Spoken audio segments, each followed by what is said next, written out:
Well, many people turned to religion to help them cope in the days after the 9/11 attacks, and some even chose new faiths, including Islam. That may be no surprise, since a quarter of the estimated 6 million Muslims in the United States are converts.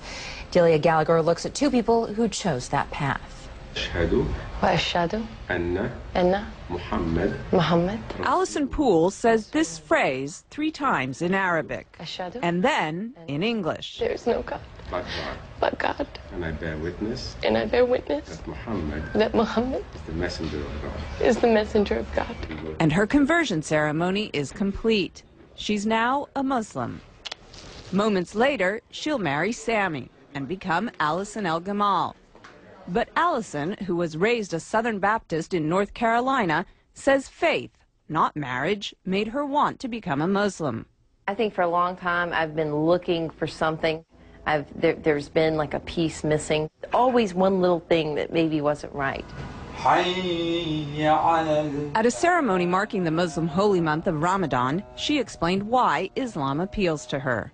I think because it's much more about peace. I'm praying 5 times a day. It's kind of hard to go out and say bad things or do bad things when you're praying 5 times a day. And you have to believe. The imam who married Allison says he's seen more American converts recently, in part because of the prominence of Islam in the news. It may sound paradoxical, but what happens is that when something becomes more in the news, people tend to want to know about it. Allison says she was already on a spiritual quest when she began to hear a lot about Islam post 9/11.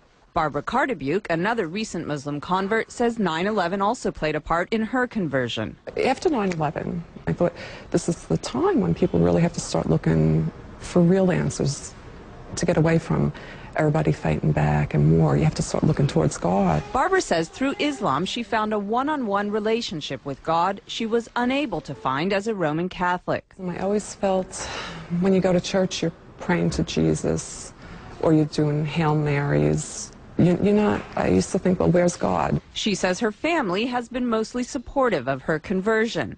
Allison says her family is completely behind her decision, but occasionally she's reminded that not everyone is. I was walking around down near the World Trade Center, and this woman walked by, and she said, "I want to just go bomb those Muslim bastards."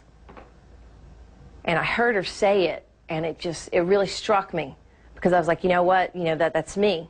This is something that's brought me a peace that I've never known. And it's still so misunderstood.